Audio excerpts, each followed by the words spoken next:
Are you ready for some topwater bass fishing? Stick around.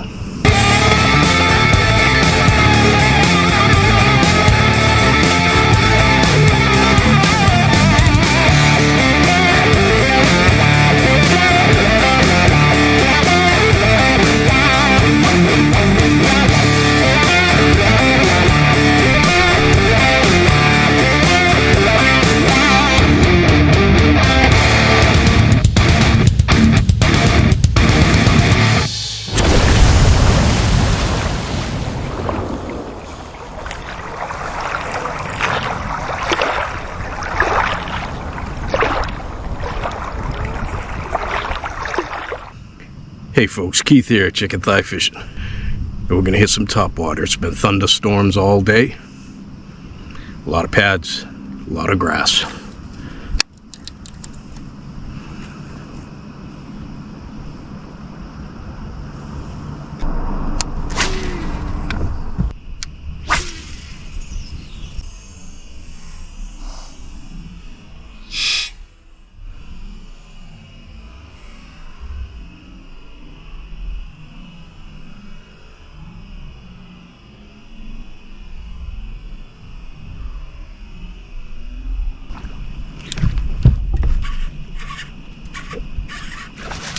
Okay, there's a good one.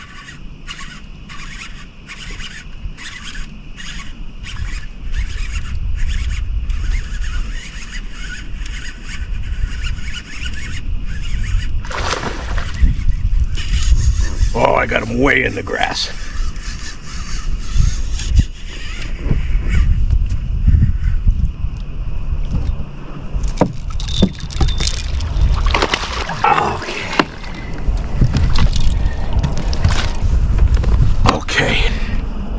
That is a frogfish. Yes! Okay.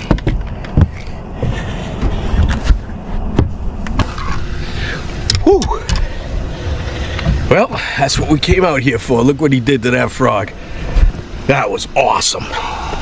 There's more where that came from.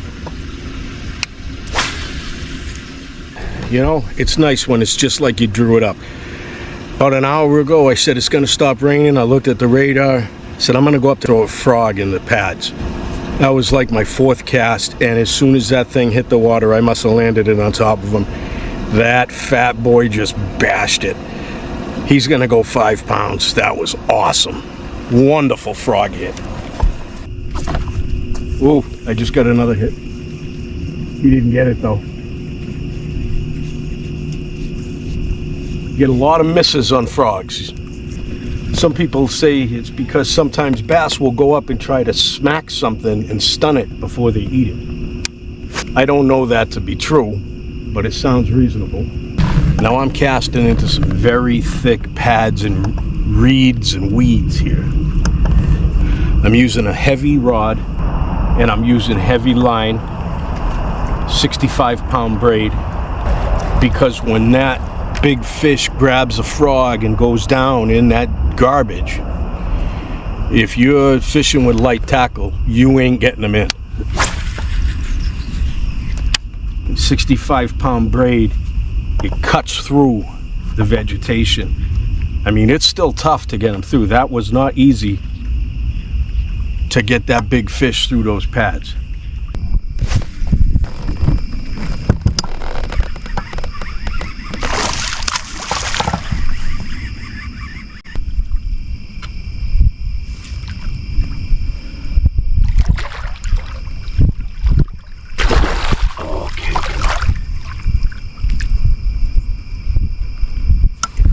There's another good frogfish.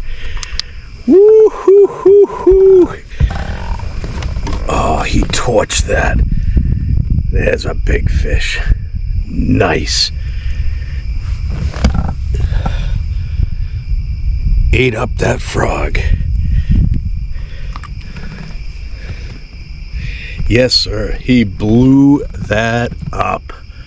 Blew it up. All right. Not bad for 2 frogfish tonight. Yes, sir.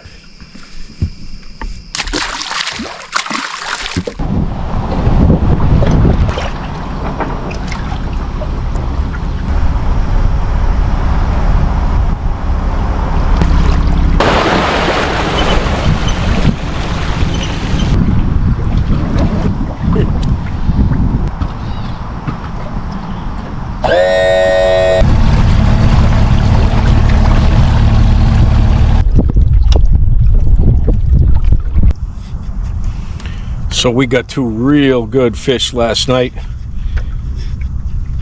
on the frog, and man, they were just awesome blow-ups. It's about 6 o'clock at night now. It's a little early, but there's a good cloud cover, so the sun's not high and beating, so that may help us out.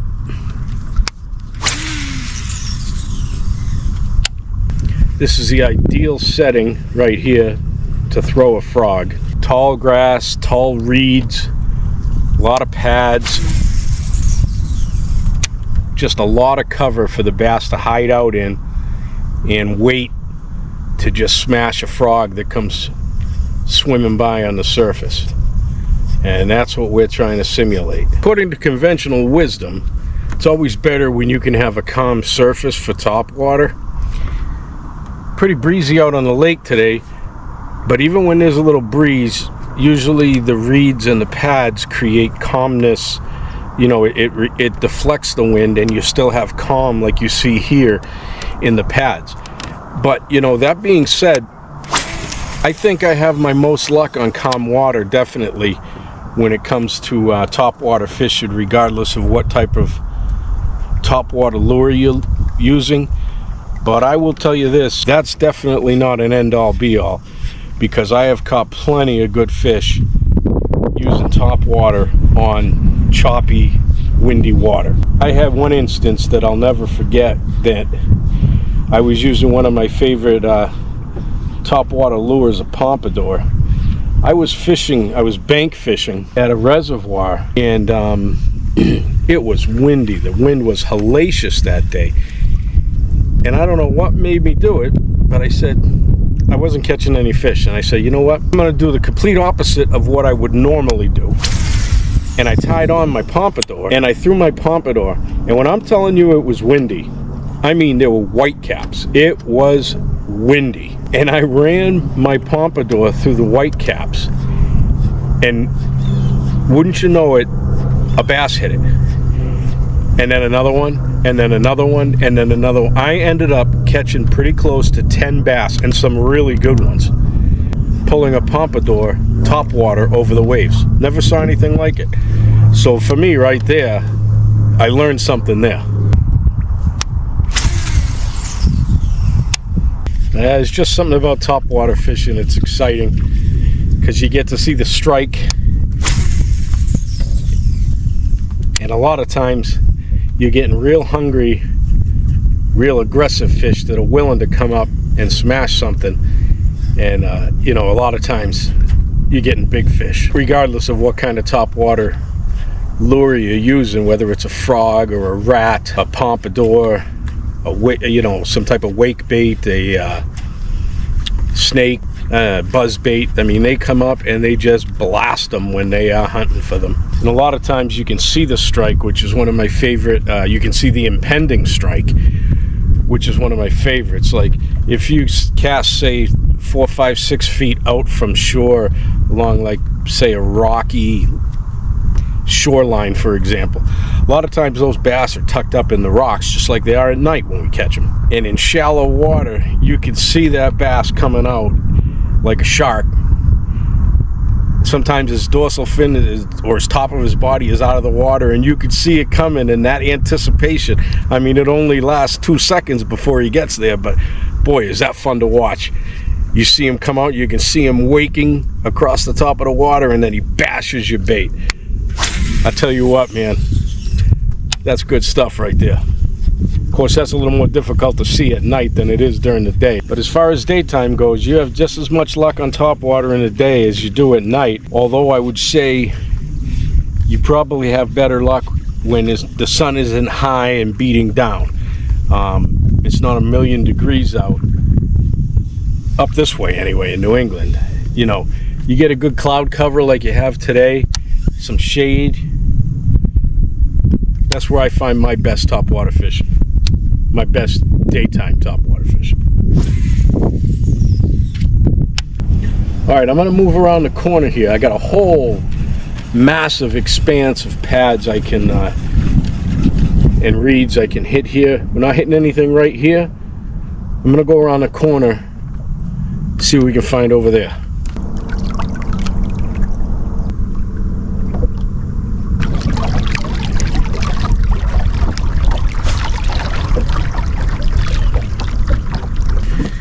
Now, when it comes to hollow body frogs, there's a number of ways, like any other bait, a number of ways that you can retrieve them.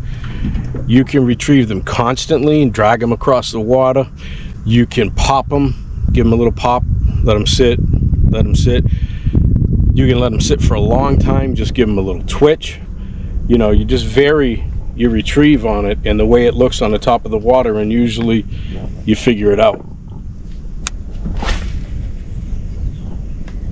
Now, another thing about fishing with a hollow-bodied frog that a lot of people make a mistake on when they first start doing it is when you're fishing a power bait like a spinnerbait or a chatterbait, when you get that hit, you rear back and you set the hook almost instantaneously, immediately. When it comes to fishing with a frog, sometimes that will work depending if it's a huge fish and it just inhales the thing. But more often than not, you're going to be better served to give yourself a Mississippi 1 count before you set the hook. In other words, that fish hits the frog, and instead of you pulling immediately, in which case frequently you actually pull the frog out of his mouth, you train yourself to go Mississippi 1 and then set the hook. Now the frog is in the fish's mouth and the double hook gets him. Easier said than done, because it's a natural instinct to set that hook as soon as you get hit. So what I like to do is when I see, and sometimes you don't see the hit, but when I see the hit, I let him take it under, I give myself that Mississippi 1, and then I set the hook. And you will definitely increase your hookup ratio on a frog using that technique. If you rear back and go to set that hook as soon as a fish hits it on a frog, you're going to lose a lot of fish.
All right,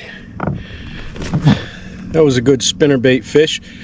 I'm crossing the lake here to get to another section of pads while the sun goes down, and I was throwing a chatterbait, a jerkbait, and a spinnerbait, and I just got this guy on a spinnerbait.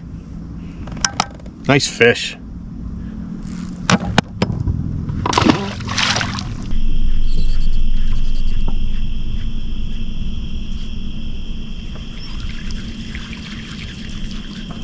There's one.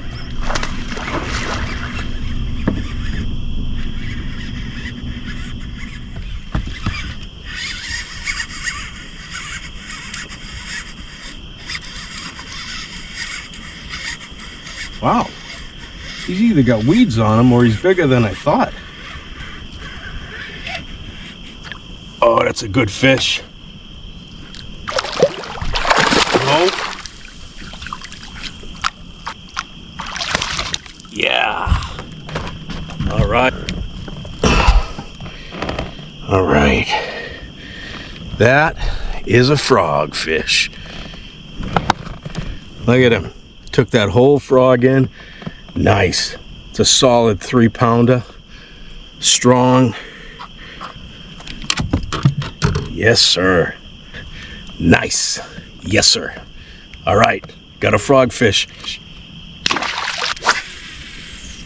I forgot to squirt my frog out. After you make a bunch of casts, you get caught in the weeds, or if you catch a good fish, a hollow body frog fills up with water.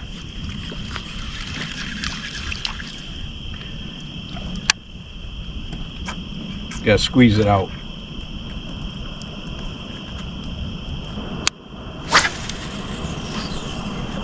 That was one of those deceptive hits, and I thought that was a small fish. I realized he's either a bigger fish or it was a small fish that got some weeds wrapped around him during the melee, which happens quite frequently. Sometimes you can catch a 1 pound fish, and by the time you get him to the boat, he weighs 6 pounds.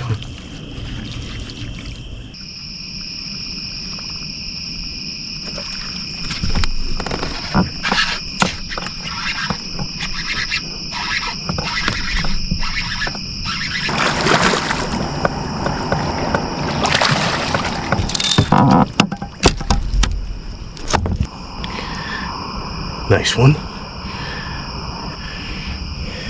That was a Whopper Plopper.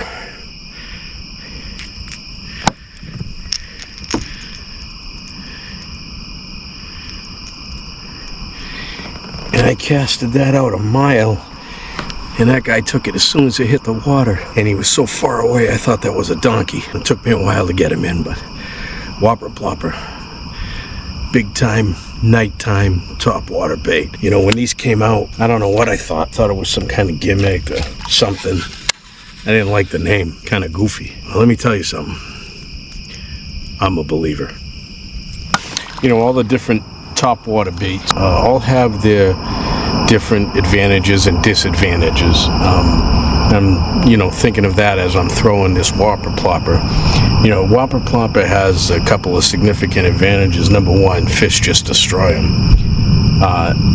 Number two, they're so hardy and heavy, you can cast them 1.5 miles. So with a correctly tuned bait casting rod, I mean, I'm telling you, you can cast these things a country mile. Therefore, you can cover an awful lot of water. You know, much more water than you can cover with a bait that you can't cast as far. That being said, it's got double treble hook as opposed to a frog. You throw a frog in the grass or the pads or into a tree, you can get a frog out. But you throw a Whopper Plopper or a spook or a pompadour, especially a pompadour, into a tree or a bush, good luck. You know, I mean, pompadour not only has 2 treble hooks, but it's got 2 metal wings, you know. So that's 3 hooks times 2, 6 plus 2 wings. That's 8 appendages to get mixed up in the branches. So you can't beat a frog, because you can really get a frog out of almost anything. It's hard to get a frog really stuck unless it wraps. They all have their advantages and disadvantages. Okay. This could be a decent fish. If I got him good. No. Oh, he's not that big. But he's a good fish, no doubt.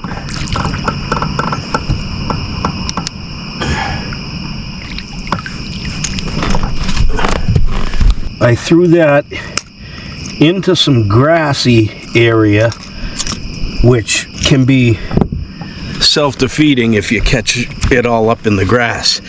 And right when I pulled it out of the grass and it emerged from the grass, this guy just blew it up.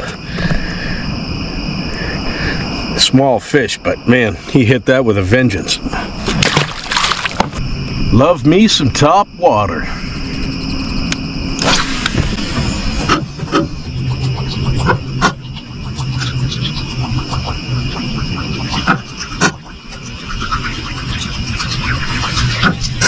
I'm throwing into some grass that's sticking up out of the water. And what happens with a Whopper Plopper, this propeller rotates, and that's what makes the plopping sound and this rudder here. And so if you get grass or weeds in this crack here, then this can't move and it doesn't run correctly. And So I throw it into grass and I try to get it out without getting it messed up. And when that works, it's great because the fish that are in the grass tend to follow this out and then smash it about 5, 10, 15 feet outside of the grass. This is a great lure to draw them out because it makes so much noise. And that's what it does on the top of the water. And like anything, different retrieves, fast, slow, pause, go, you can do anything you want with it. I mean, I've been ripping this across the top of the water before on a 7.5 to 1 reel, which is pretty quick, and you know, going pretty fast with it, and they'll run right after it and smash it.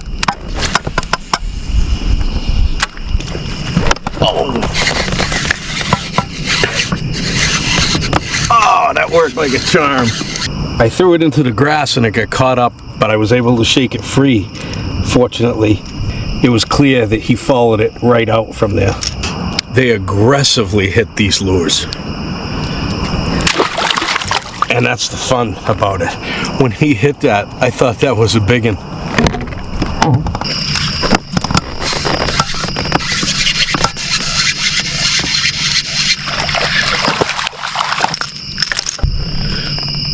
Little guy.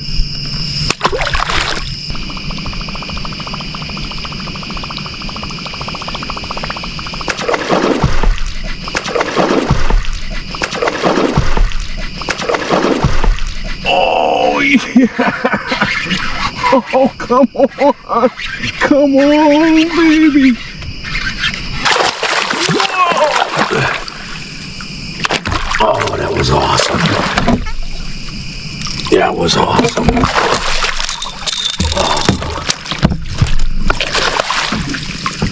Oh man, he destroyed that thing. That is a mad fish.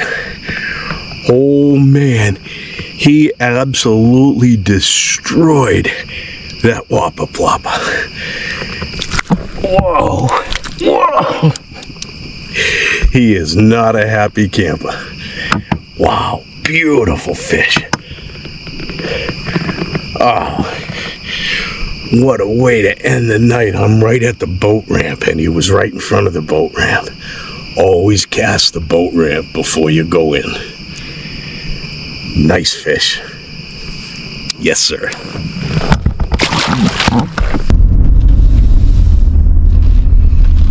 Hey folks, all right, we're not done yet.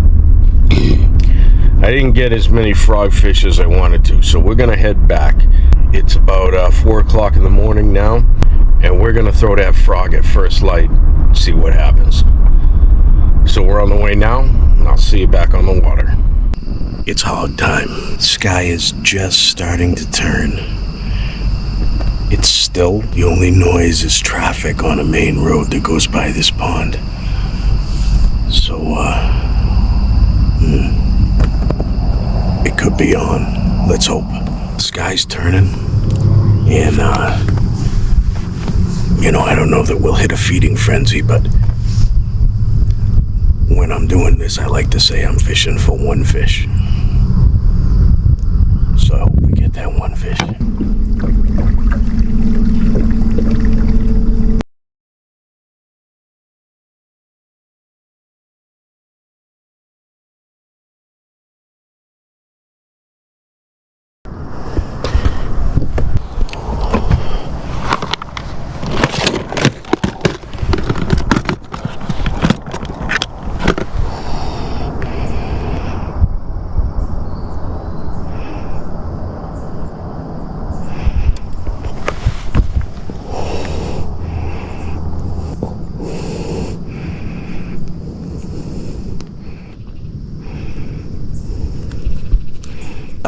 Nothing yet. All right, if it's gonna happen though, this is where it's gonna happen, right here.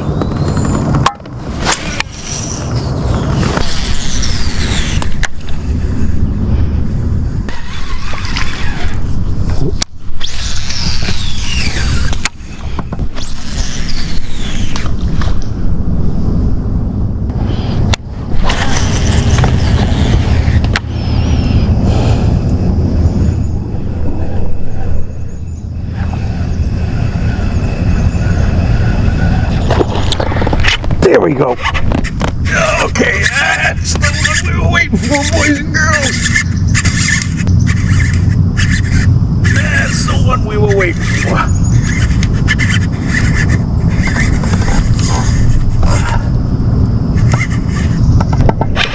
Okay, it's a good fish. Okay.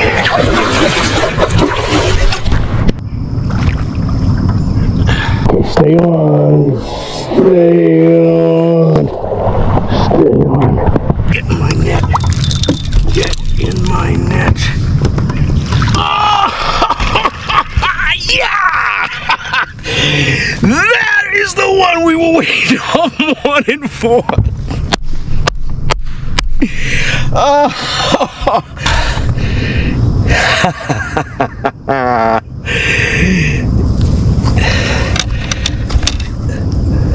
That's the one we were waiting for.